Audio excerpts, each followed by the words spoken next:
the baseball stuff. I think people were coming up and actually they did. They came up and asked for ice cream, and then one of the ADs had to come by. Sorry, guys, this is a movie set.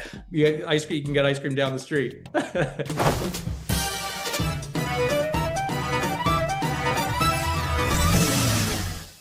Lovely to meet you, Ari. I'm Yeah, absolutely Rex, too.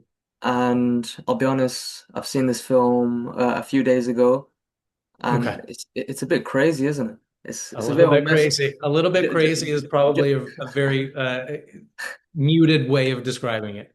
yeah, I mean, I've seen a lot of horror films, but this one, it it put like a single idea in my head that the kills won't stop. And because we see with most films, there's always a limit. But this one, Eli takes it to another level. It's relentless.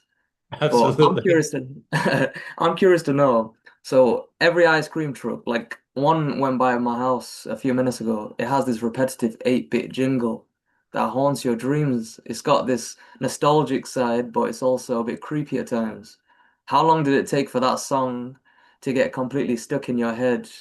And is ice cream truck music ruined for you now? Uh, Thankfully, no. Um, Interesting story though, because as you know, the character doesn't say anything. The ice cream man doesn't say anything. So part of the audition process for me was to create my own ice cream song. No way. Um, but I think, and I think, it's probably not an Easter egg. I think it is Eli's voice who is singing that song. I think it's him singing "Ring a Ding Ding." I think that's him. I don't know. The whole process for me was really fun. And thankfully it has not earwormed me yet. But maybe now that we're back in it, it's going to be stuck in there for a while. But Maybe. there's an ice cream truck, when my kids play soccer, it rolls up and it plays that jingle, like you're saying, but then also it Mm. has this terrifying voice that goes, "Hello," and it's just like a disembodied voice. So I think inherently ice cream trucks just have this creepiness to it. Mm. And with the film, it's definitely very unhinged. And so my friends over at Terrifier 3, I felt some similarities with it because there's a lot of that relentless gore, and neither you or Art the Clown speak, as you mentioned before. So if you're Ice Cream Man and Art the Clown ever ran into each other, how do you think that situation would go down? I'm sure we would high five and go about our merry way. Do you I think that think you'd we're be serving ice cream to each other or just massacring people? we've got our own agendas. So I'll let you be, you leave me be, and we'll go about our good work. And w with the gore, uh, it definitely looks like the kids were just having fun and at a time of their lives, Yeah. just brutally executing the parents, the teachers, just anyone that's above adult age. What was the energy like on set watching a bunch of hyped up kids just going totally feral on all the adults? I mean, I think I was just saying this recently. It was such a gift because already kids already have the best imaginations. Mm. And then you give them something fun and crazy to do, and they get even more whipped up and into it. So I feel that their enthusiasm, Eli created this ridiculous scenario. His enthusiasm is palpable in the script. Mm. He hands it over to this mob of children with their beautiful imaginations and their incredible, you know, energy, and just lets it loose. And then all I have to do is show up and absorb, the energy that's flying around me and just smile. It was a sight to behold, and I think it really translated onto screen, especially specifically in the playground. Like that Mm. day was absolutely bonkers. Ah, we'd love to hear it.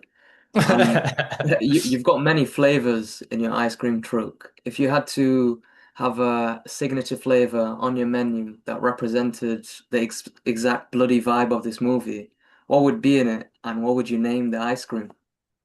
Well, I mean, I think thankfully I don't have to use my imagination. I think they've actually got one. I think it's called Brain Freeze.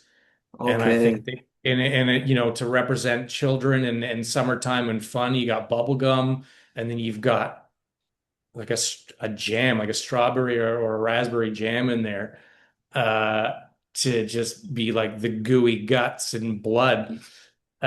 So absolutely, that's a sugar bomb.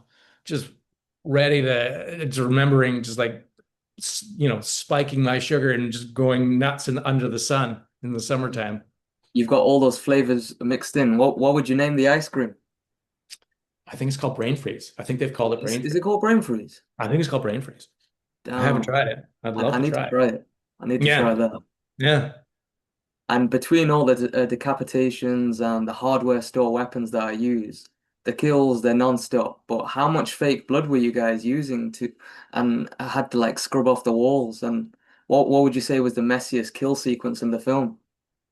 Well, you know how when you go to the movie theater and the joke is always that your shoes are sticking to the Yeah, sticking to the floor. I mean, no one left the school hallway without the it was a bloody mess in there, especially with the blood angel. damn.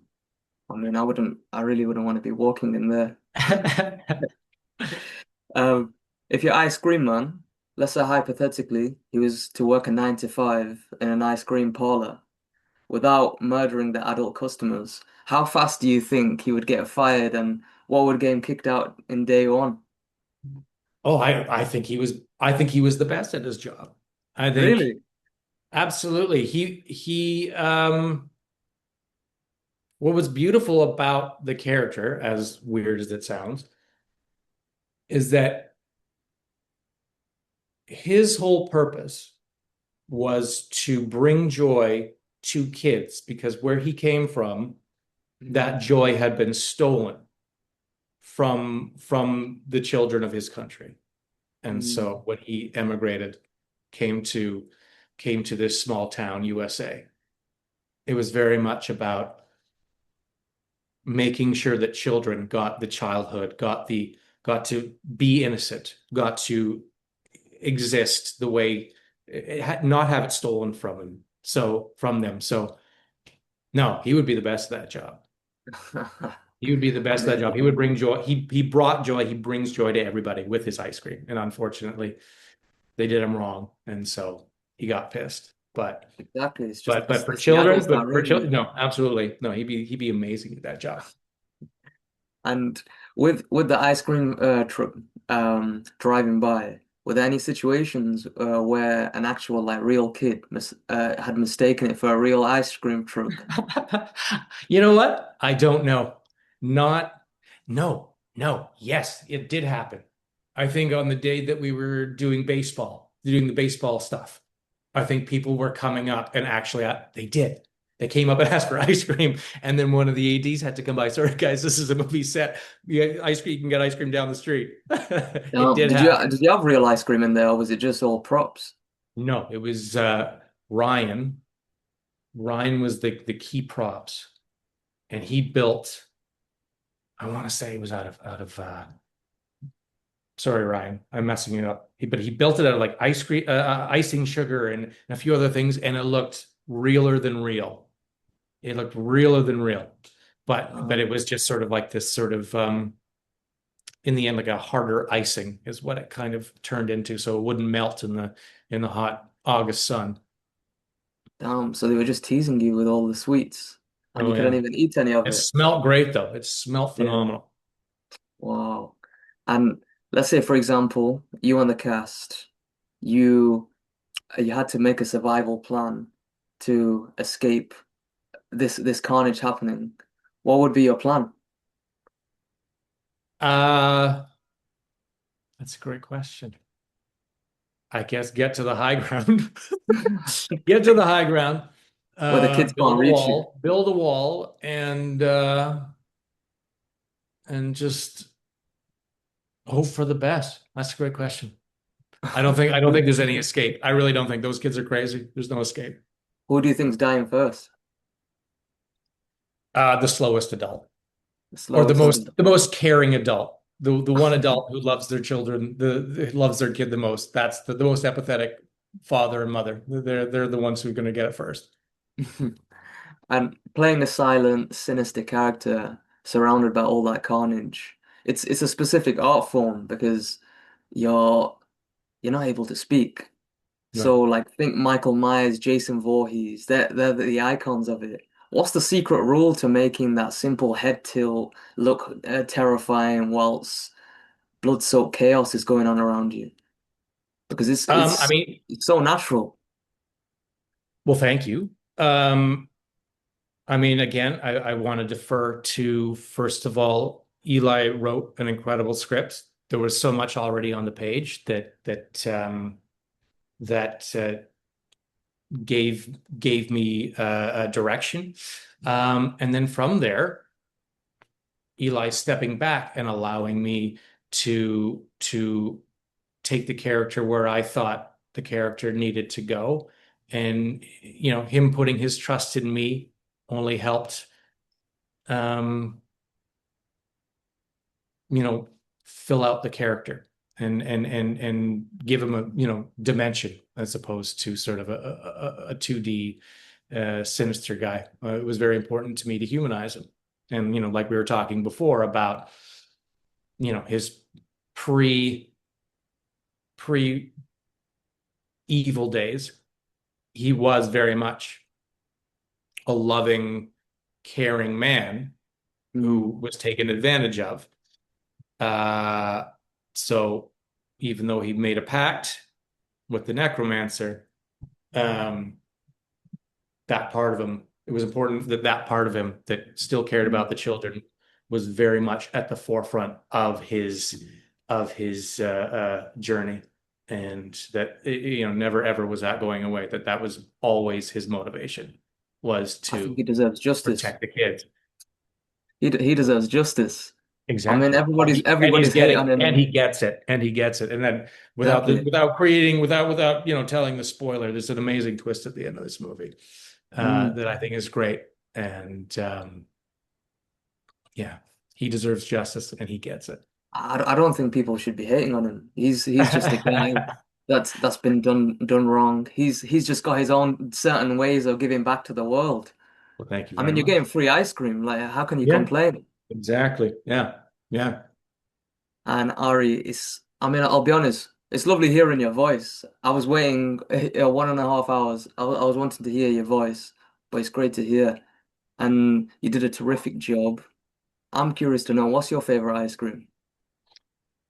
Depends on the day. There's some, I'm from Toronto, so there's a Okay. few really great ice cream places, but one that, you know, I keep thinking about was there's a place called Ed's Real Scoop, and they've got this Mm. pernicky ice cream, Yeah. which is like, I think it's like a Ukrainian or a Polish cookie, and it's just delicious. So that's my answer for today. The pernicky I, ice cream at Ed's Real Scoop. I visited Toronto about 2 years ago. What's that ice Okay. cream place where they dip it in chocolate? Well, I bet you Uh, there's few of those. yeah, it's like I mean, even the ice cream trucks will do that for you. really. Oh yeah, you get the little Um, swirl, and then they go right in the chocolate. man, I love that. And Ari, lovely speaking to you. Thank Very you for much. giving me your time.